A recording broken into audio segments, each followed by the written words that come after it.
이사야 61장 우리 1절부터 11절까지 교독하고 마지막 절 같이 읽겠습니다. 주 여호와의 영이 내게 내리셨으니 이는 여호와께서 내게 기름을 부으사 가난한 자에게 아름다운 소식을 전하려 하심이라. 나를 보내사 마음이 상한 자를 고치며 포로된 자에게 자유를, 갇힌 자에게 노임을 선포하며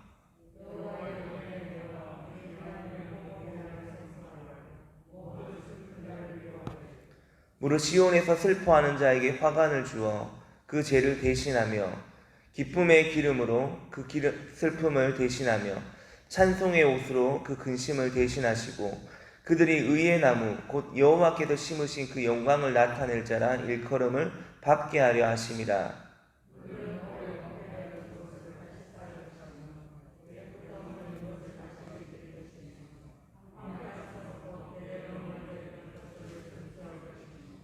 외인은 서서 너희 양떼를 칠 것이요 이방 사람은 너희 농부와 포도원 지기가 될 것이나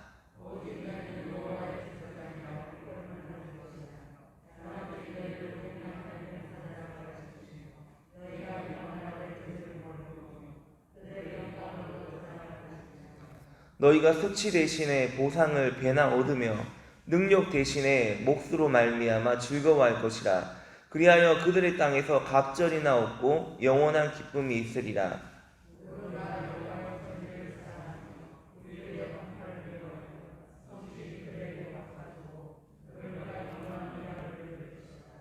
그들의 자손을 문나라 가운데 그들의 후손을 만민 가운데 알리니 무릇 이를 보는 자가 그들은 여호와께 복받은 자손이라 인정하리라.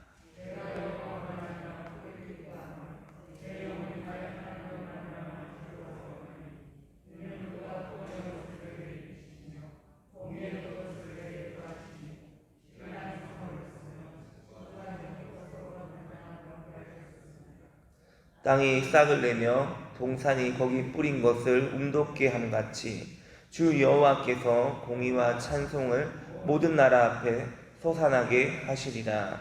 아멘. 우리 61장 1절 말씀 같이 읽겠습니다. 주 여호와의 영이 내게 내리셨으니 이는 여호와께서 내게 기름을 부으사 가난한 자에게 아름다운 소식을 전하게 하려 하심이라. 나를 보내사 마음이 상한 자를 고치며 포로된 자에게 자유를, 갇힌 자에게 노임을 선포하며. 아멘. 요즘 코로나로 인해서 경제적 어려움을 겪는 분들이 많다고 합니다. 그래서 그런지 최근에 우울증으로 병원을 찾는 환자들이 최근에 100만 명이 넘었다라는 그런 기사를 본 적이 있습니다. 우울증은 마음의 병입니다. 육체의 병도 문제지만 이 우울증과 같은 마음의 병은 더 큰 문제입니다. 자살하려고 하는 사람들 대부분은 우울증 환자들이라고 하는 그런 보고도 있습니다. 오늘 본문은 예수님이 하실 일들을 이사야 선지자가 예언해 놓은 곳입니다. 오늘 본문 1절에 보면 예수님이 하실 일들 대부분이 질병과 관계된 것이라는 것을 우리가 알 수 있는데 1절 중간에 보면 이렇게 말씀합니다. 나를 보내사 마음이 상한 자를 고치며.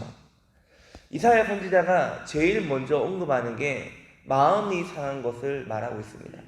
여러분, 마음이 상하면요 아무리 재산이 많고 아무리 부유하다고 해도 기쁨이 없습니다. 수년 전에 악플에 시달리다가 자살한 유명한 연예인의 재산이 죽고 나서 보니까는 100억 정도 된다는 그런 기사를 본 적이 있습니다. 그 많은 재산을 가지고도 그렇게 좋은 집에 살았지만 마음의 병 때문에 결국 스스로 목숨을 끊게 된 것입니다. 내가 사는 집보다 더 중요한 것은요 내 마음입니다. 내가 가진 재산보다 더 중요한 것은 내가 어떤 마음을 가지고 있느냐 하는 것입니다. 아무리 크고 좋고 비싼 집에 산다 한들 마음의 평안이 없다면 무슨 의미가 있겠습니까? 골로새서 3장 15절에 보면 그리스도의 평강이 너희 마음을 주장하게 하라 라고 합니다. 여러분, 그리스도의 평강이 우리 모두와 함께 할 수 있기를 원합니다. 또 로마서 14장 17절에 보니까 하나님의 나라는 먹는 것과 마시는 것이 아니요 오직 성령 안에 있는 의와 평강과 희락이라고 합니다.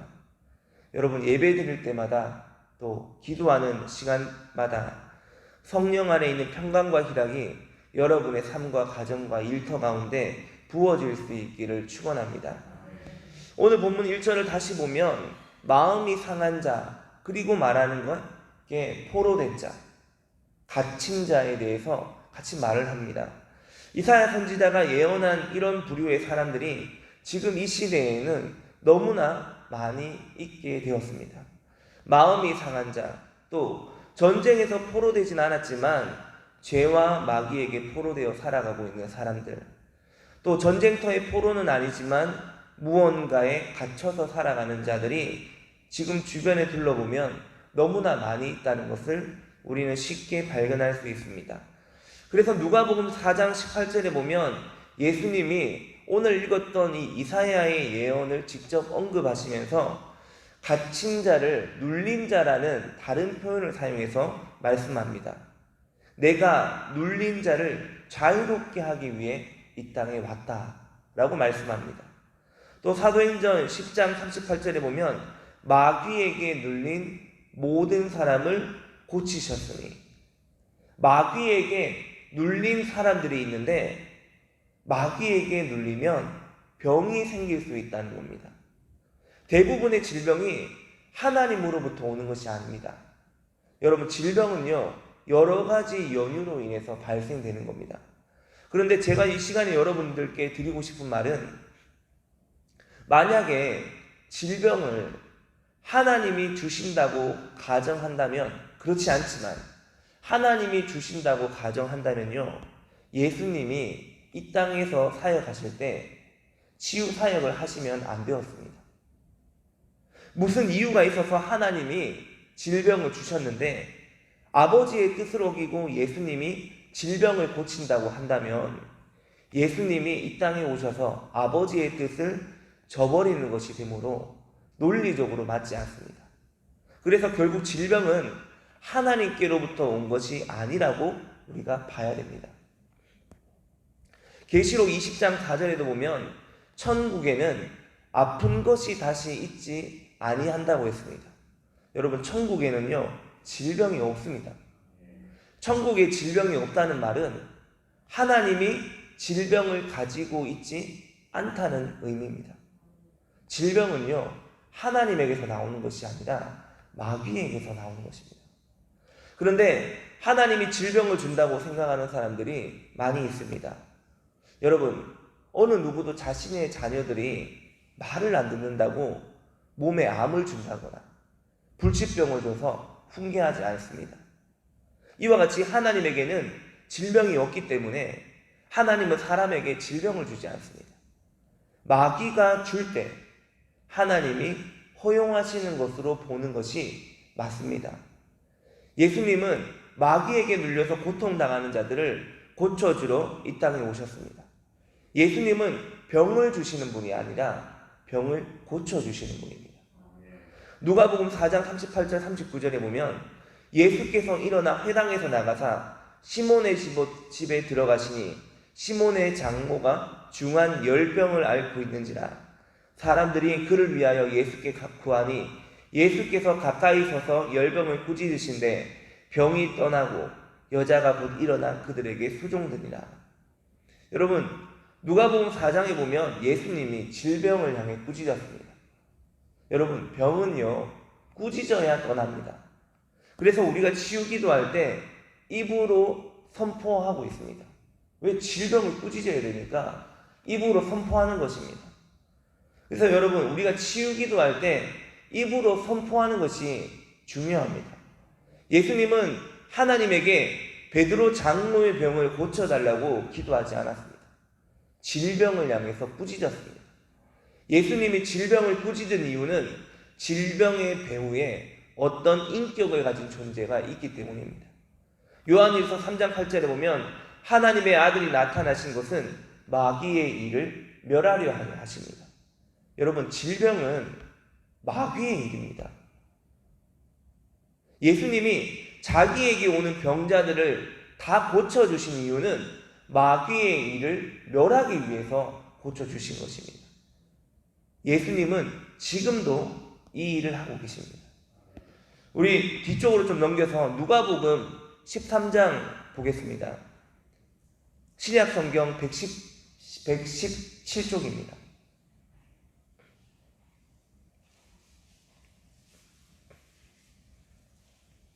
누가복음 13장 10절부터 17절까지 교동하며 살펴보겠습니다. 신약 성경 117쪽입니다. 교독하고 마지막 절 같이 읽겠습니다. 예수께서 안식일에 한 회당에서 가르치실 때에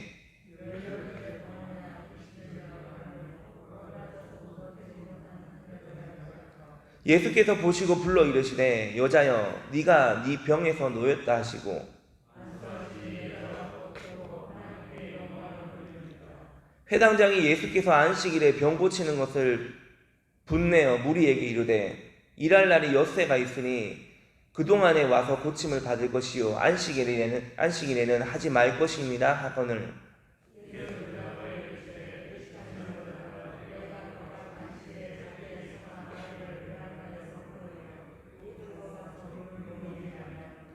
그러면 18해 동안 사탄에게 매임받은 이 아브라함의 딸을 안식일에 이 매임에서 푸는 것이 합당하지 아니하냐. 예수께서 이 말씀을 하심에 모든 반대하는 자들은 부끄러워하고 온 무리는 그가 하시는 모든 영광스러운 일을 기뻐하니라. 아멘. 16절에 보니까는 아브라함의 딸이라는 표현이 나옵니다. 여러분, 이 아브라함의 딸, 진짜 아브라함의 딸이 아니라 아브라함이 믿는 자의 조상 아닙니까? 그래서 이 아브라함의 딸이란 말은 하나님의 자녀를 말하는 것입니다. 여러분, 그런데 이 하나님의 자녀에게 병이 왔습니다. 11절에 보니까 귀신 들렸다고 하고 18년 동안 질병으로 앓았다고 그렇게 말합니다. 그리고 16절에 그러면 18해 동안 사탄에게 매임받은 이 아브라함의 딸을 안식일에 이 매임에서 푸는 것이 합당하지 아니하냐. 여러분, 질병은요 사탄에게 매여 있는 것입니다. 여기 적혀 있지 않습니까? 16절에. 그러면 18해 동안 사탄에게 매임받은 이 아브라함의 딸을, 질병은 사탄에게 매여 있는 겁니다. 매여 있다는 것은 포로되고 갇혀 있다는 뜻입니다. 사탄은 매이는 자이고 예수님은 푸는 자입니다. 그래서 요한복음 14장 12절에 보면 나를 믿는 자는 내가 하는 일을 그도 할 것이요 또한 그보다 큰 일도 하리니. 여러분, 하나님의 자녀인 우리는 예수님이 하셨던 일을 해야 합니다. 사탄에게 매여 있는 자들을 푸는 것은 모든 믿는 자들에게 주어진 의무입니다. 매여 있던가 풀렸던가 둘 중에 하나입니다. 질병은 우리 모두가 평생을 싸워서 이겨야 할 적입니다. 여러분, 질병을 고치는 일은요 신약시대 교회의 부르심 중에 하나입니다. 모든 교회가 이 사명을 수행하고 있지는 않지만 적어도 우리에게는 이것이 사명으로 주어졌다고 믿습니다. 우리 모두가 예수님이 하셨던 일을 감당하는 자들이 될 수 있기를 원합니다. 그리고 우리 교회가 그런 교회가 될 수 있기를 간절히 축원합니다. 기도하겠습니다. 하나님, 시대는, 세상은 점점 첨단 과학의 발전으로 더 발전하고 진보하고 있습니다. 그러나 하나님, 질병은 점점 더 늘어나고 있습니다. 마음이 상한 자, 포로된 자, 갇힌 자는 점점 늘어나고 있습니다. 현대의학이 치료할 수 없는 수많은 병들이 생겨나고 있고 치료하기 어려운 병들도 많이 있습니다. 물론 질병을 통해 하나님께 돌아오는 영혼들도 있겠지만 예수님이 근본적으로 이 세상에 오신 이유는 우리의 죄를 사함과 동시에 우리의 모든 질병을 치유하시기 위해 오셨다는 사실을 우리가 잊지 않길 원합니다. 십자가의 죽음 넘어 부활의 기쁨이 있다는 것과 죽음의 권세를 이기신 예수님께서 이 세상에서 병든 자를 고치고 죽은 자를 살리셨다는 그 역사적 사실이 오늘날 한국교회 가운데 다시 회복되게 하여 주시옵소서. 주님, 우리는 믿습니다. 주님이 한 번만 터치하시면 죽은 자도 살아나고 큰 병도 치유될 것이라는 것을 우리는 믿습니다. 우리가 그것을 믿기에 우리는 지금 힐링 사역을 감당하고 있습니다. 우리의 사역은 하늘에서 이루어진 것들이 이 땅 가운데 침노하는 그런 영적인 사역입니다. 세상이 감당할 수 없는 믿음으로 능히 하나님 나라가 확장되는 놀라운 기적들이 우리 힐링 사역을 통해 나타나게 하시고, 믿는 자들이 믿음으로 선포하고 기도할 때 나타나는 하나님의 일하시는 역사를 보게 하여 주시옵소서. 하나님, 우리 교회 안에 지금도 수많은 환우들이 있습니다.